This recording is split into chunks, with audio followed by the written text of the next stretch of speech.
Hey everybody, this is Rydo and we're back to Hearthstone. So, Friendly Feud has arrived. This is cool, and I hope this turns into something that happens like all the time. Maybe they'll slowly integrate it and do it every 1 week out of a month, and then they'll eventually just do it 2 weeks out of the month, 3 weeks out of the month, or for an entire month, and then they'll finally just say, you know what, you can earn quest rewards when you duel a friend whenever.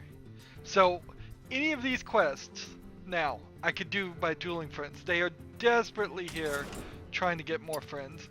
My recruit friend thing has worked out for me. I've got a new person who friended me just there, so we'll accept that until this thing becomes full, and then what will happen is whoever was last online the least, so some of these people that were last online a month ago, if I start running out of slots, they're going bye-bye. I need people who are actually going to be online because of the watch and learn quests.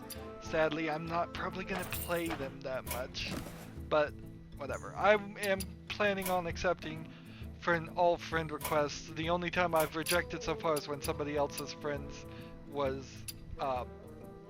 their friends list was full, so I can't just have that friend request sit there forever.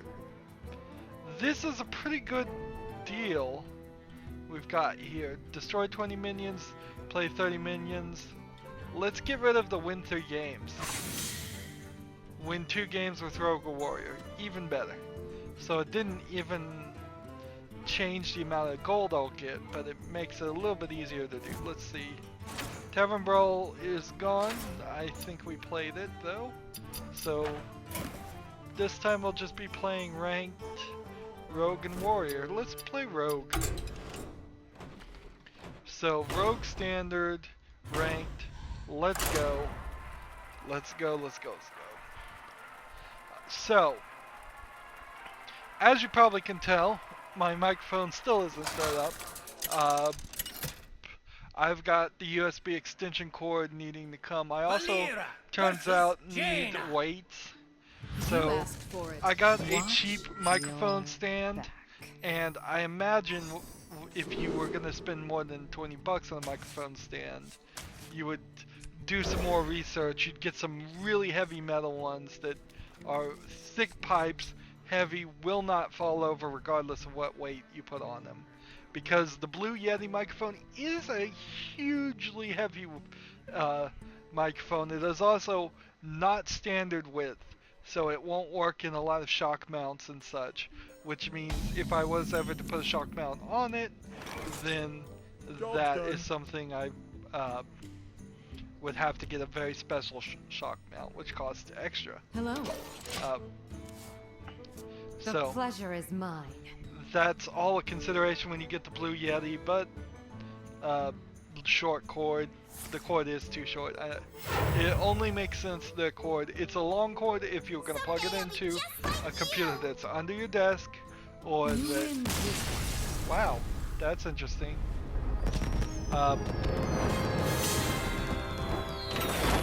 Maybe they noticed that I wasn't paying attention enough and gave up. I don't know. Usually people are not willing to give up a ranked game that easily.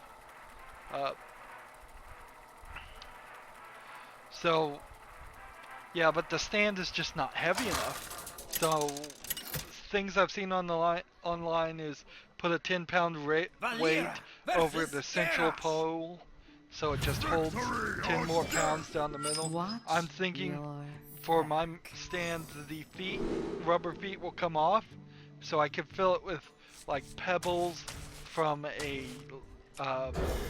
small pebbles that you might buy to fill up a aquarium or something like that. I bet I could fill that, and then I'd have a more permanent solution there. Hopefully those pebbles could get packed in tight enough so they won't rattle. I don't know why they would particularly rattle anyways if they're all settled to the bottom. The worst case scenario, I guess, would be maybe I'd need to glue on the rubber tips after I filled it in, just to make sure that they don't get so heavy that they pop the tip off and then you have a bunch of rocks on the ground. But the pebbles seems like a more interesting thought to me than the 10-pound weight, because the 10-pound weight's kind of ugly and not super easy to transport with, but not really that difficult either. Not that I plan on moving my microphone stand anyway. Anyways, the long story short, microphone thing probably is not going to be done by the time I'm finished with the Homestar Runner series, which mentally I'm finished with the Homestar Runner series, but actually I have one more episode to do, episode 5. Episode 4 was awful. The most remarkable thing about episode 4 of Strong Bad Super Cool Game for Attractive People is the fact that they try to do a bad buddy cop movie game, and when you really think about it, that genre has never worked, or even, I don't think, been attempted that much in video game history. It's coming. When you think of like Uncharted, that's not a buddy cop movie at all. So why did I use that as an example? It's like, what games do you play as a police officer? There's like I think one Need for Speed where you're an undercover cop and you're driving cars all around, but LA Noire is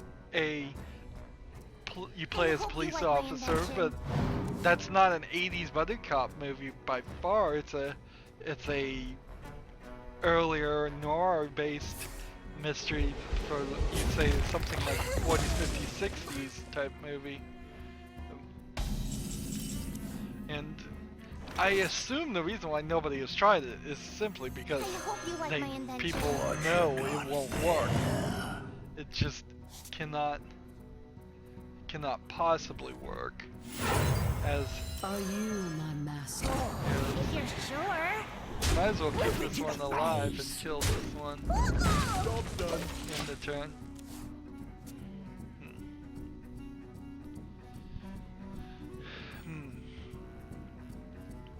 So yeah, I'd like to see a better company than early Telltale try to do a buddy's cop movie game, but like it would have to be straight rip-offs of a Die Hard or something, and all those movies come out every year and they never get video game tie-ins.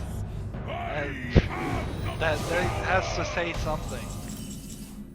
There's probably something deeper into it that people can realize. Draw a card, add 2 extra companies, cards. Let's go and do that. There we go. That'll keep my... Cha-ching! This way. Oh, if you're sure. If you're sure. Keep my collection going here of cards. Somebody asked me on my most popular video how to set up Hearthstone deck tracker, how to get the things off, the numbers off, and that's because they have the overlay, and I said, well, you can turn off the card age, that's the numbers on the bottom here, but really it's getting to the point where I'm doing like helpful product support on a product I have no relationship to. Really, it's like, and he asked 2 other things and I'm like, I don't even know what you're asking, but so just play with the settings and see if you get what you want.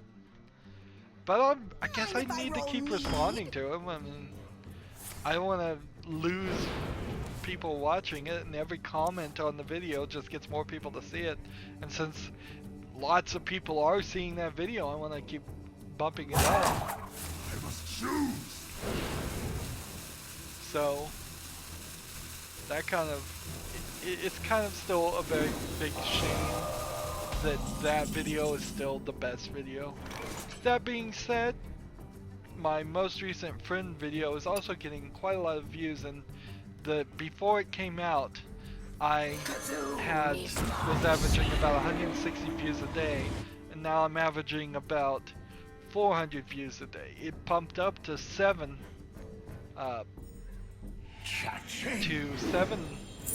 or 100 views at one point, or 600. I'm not sure. So I liked that fact that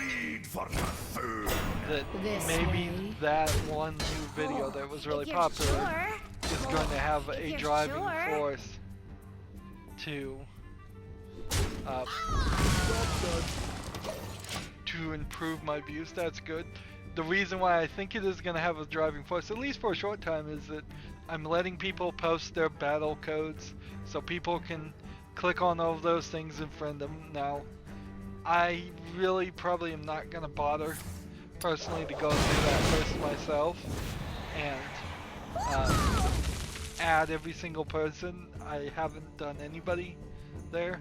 I'm a busy person. I cover a lot more games than any other video game player. If people want to be my friend, they click on the link that's in the description of the video instead of all the links in the comments and friend me there. And if they don't, fine. And if they want to friend somebody else, that's fine too. Like, honestly, getting more friends on Hearthstone isn't gonna suddenly fix all the problems I have with Hearthstone. Speaking of people following me, Tazon Day followed me on Twitter. He is the person who sung that song Chocolate Rain, all that. Now, he is the second person that's been real big that's followed me, and I've noticed both of them have followed way more people than who are following them, so it seems clearly they have some app or something that just follows anybody who's got a certain level of followers, and in hopes that then they'll get a follow back. Which, sure, I'll do that because that just feeds into the system of getting more and more people, bots at least, to follow me. So I'm growing a followership of bots at least on Twitter, not real people. It would be at some point in the distant future if Twitter would just get rid of all the bots and lower everybody's limits equally. That might be a great thing. Either way, so I followed him and muted him. And, I mean, he's not a video game guy, so why would I listen to what he has to say on my Twitter? I have only barely enough time to follow video game stuff, even though there's not been in the past month or so actually that much video game information. Speaking of actual video game information, after spending the extra effort to schedule Myst to air, it's airing right now because Cyan World, the creators of Myst, have their new game Abduction. It was supposed to come out now in July. It had already been delayed to July. They're now delaying it to August. And this is the second time that's happened. It's the second time I've specifically moved something around in the hopes that my retrospective of the prequel of a game, for instance, like covering Tomb Raider 1 and no, Deus Ex is a better example because I did do this. I covered Deus Ex, had it scheduled to come out when Deus Ex Mankind Divided was supposed to come out. Deus Ex Mankind Divided, so certain it was going to come out early that they said if you pre-ordered enough, we'd release it 4 days early, and now it's like 6 months delayed, and it's still not out. It's been at least 6 months, and maybe there was just a soft number or I got the information wrong, but I swear that thing was supposed to come out somewhere around January, and we're into July right now. So sadly, I probably should just not bother. Just completely not bother with Here we go. scheduling things to line up because everything seems to get delayed and trying to negotiate it seems ridiculous. But I guess I might as well try. I might as well. If it gets delayed, then that's a little bit of news too that might help. And because, like, let's say I had time. I don't. Mist is already airing. In fact, Mist is actually about to finish because it was a really, really short series after all is said and done. But let's say I had time and I was going to instead just push it back another month. Who's to say I don't end up pushing it back another month? Who's to say I don't end up pushing it back even another month? I could waste so much extra time manipulating my schedule, which is an incredibly difficult thing to do. That's the one thing that my style of actually TV programming doesn't have any flexibility with. I can air like 2 episodes at once and that's about it. So if I need one day to move around, but otherwise if it's 3, 4, 5 days off, I potentially would have to pull an entire series, maybe a month's worth of recording, and just replace it with something else, and I don't have something else to replace it because of the inherent problem I have of just not ever making enough footage to satisfy my desires of how much I'm trying to publish and put out. So yeah, that's annoying, but I guess I can't do anything about it. I guess this will happen, and it will probably happen rather frequently. All I can say is I tried.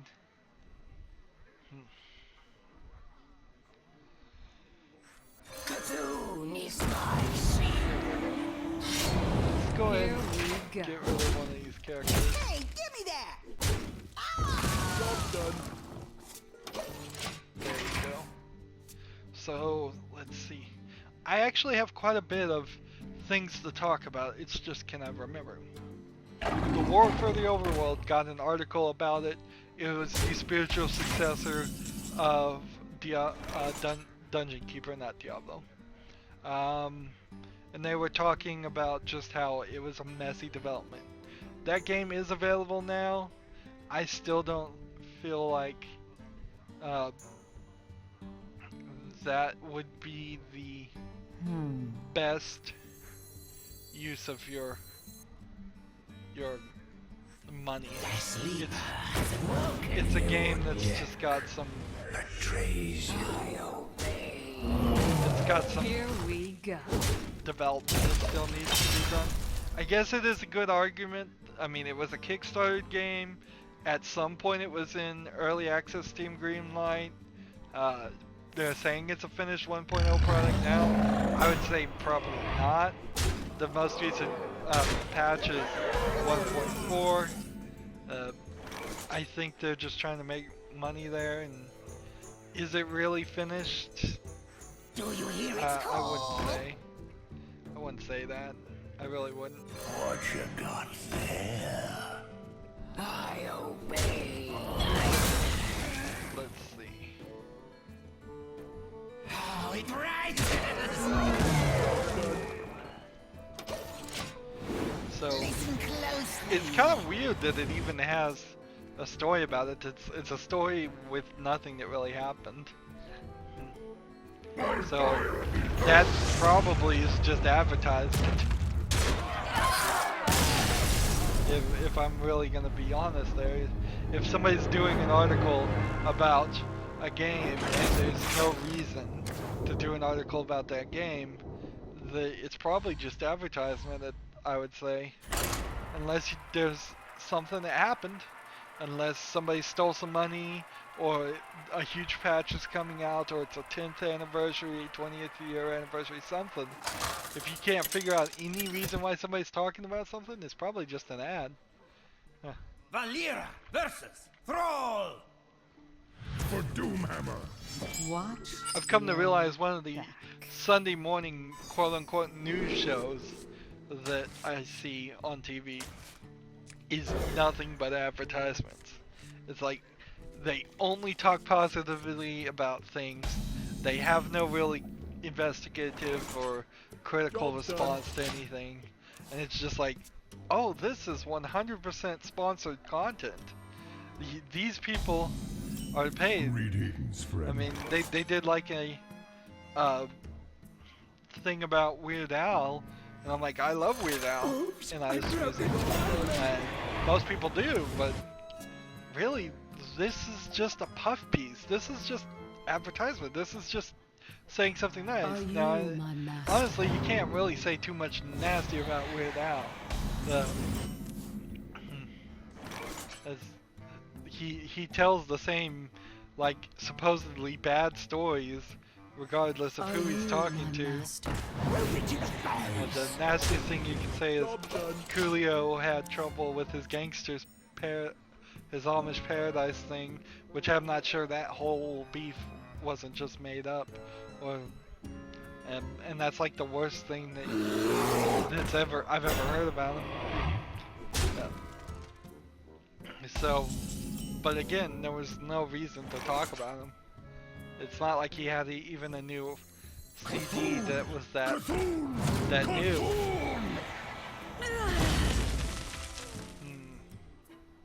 Should I kill this guy? Or should I wait? Let's just wait. So yeah, you gotta be careful about that. The more and more I learn, and the more I'm in an industry that dangerously could become nothing but just advertisement, the more I open my eyes to that and realize I need to be very cautious about just fanboys. For instance, it's like my desire to actually play Borderlands at this level has probably come to just, oh, he's just always gonna mention it and never get around to it. And at this rate, it probably is true. It's like, I am just gonna mention it and never get around to it. So I probably shouldn't mention it at all, because then it just feels like, oh, is he just fanboying or advertising it for some reason?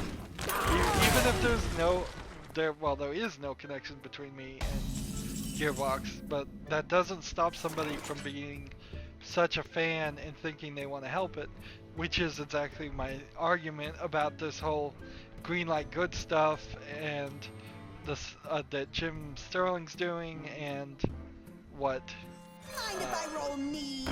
Total Biscuit is kind of doing too, is that they both decided almost at the same time, probably influenced by each other. I think Jim was probably directly influenced by Total Biscuit, who said this idea first. That they both decided to promote things, and now Jim Sterling in his third Greenlight Good stuff is already pushing people to Kickstarter. Ready for action! For this like kind of good looking point and click adventure game, and it's hard to screw up point and click adventure games, although we've seen it happen. But yeah, this is vaporware at that point. Kickstarter is vaporware. It's just, this may be good when it's done, but we just saw an article, I just read an article about the War for the Overworld that was 3+ years in development and still is not finished, still is not a good game. It was made by a group of people that did not have the ability to make video games and just loved Dungeon Keeper. And heck, I love Dungeon Keeper too, and I can program a little, but I certainly wouldn't be so naive as to think that, yeah, I would be the one to be on that team. Listen closely. And yet somebody was that naive. Moving on, let's see. Uno is coming to PC it's from Ubisoft, so maybe it's only coming to Uplay, which would be a nightmare. But if it comes to Steam, I certainly will want to get that. Now, I don't know if this is going to include What does Uno the Rush, future hold? because that was the one that on the Xbox 360 really worked well. So Uno Rush is what I'd really love to go for. If I just get Uno, it's still probably a decent move.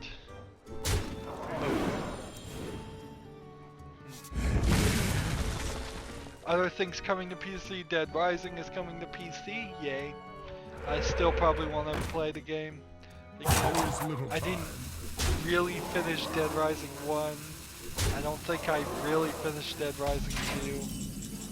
And so when you think of that, it's like, well, why would I keep going down this route? Here we go. Again? Let's see. Also coming to PC is Crackdown 3. Is it gonna come to Steam or is it Windows 10 Play Store? That's kind of a nightmare if it's Windows 10 Play Store. But I really would like to play Crackdown 3. Games like that, like Crackdown, there aren't a lot of them. They are kind of like Mario 64. If you think about it, it's like there's a bunch of stars in Mario 64 to collect. There's a bunch of Gildy orbs and other kinds of orbs in Crackdown to collect. It's also just a run and gun shooter type game. Prototype is another one that, yeah, I think I can get that on PC. Prototype 1 I liked, I haven't ever played 2. There's a lot of holes, as you can tell, just that I'd like to fill in. Are you my master? Let's see. I hope you like my invention. Here we go. And I'm gonna lose. Oh well. So they keep saying PC. I wish they would say Steam. As soon as it does say Steam, I get it either on my following list if it's not out, or and then transfer it to my wish list if it is out. Oxenfree was half off today. I kind of was interested in getting that, but my budget's a little bit blown since I already spent my summer sales budget, so 50% off gets it down to $10. That's still not enough, really. Well, I need one more victory here. I need to destroy a lot more minions, and I need to destroy 13 more, play 13 more minions that cost 2 or less. And I think we covered probably about half the conversations. So, for the first time maybe since we've gone to the 30-minute time limit, we've probably done pretty well. So now I'm going to go refresh myself, close all the tabs I have open for things I did talk about, reread all the tabs I have left open that I didn't talk about, and then we'll cover those topics in the next recording. As always, I ask you to like, share, subscribe, comment if you want to, and watch every second of my videos. All of that helps out. If you want to support me, you can click on my name, Rydo. On the right will be a blue button that says support this channel. Click it, make a donation. And if you want to friend or follow me on basically any social media sites, there's a whole bunch of links down below. Thank you for watching. Have a good evening.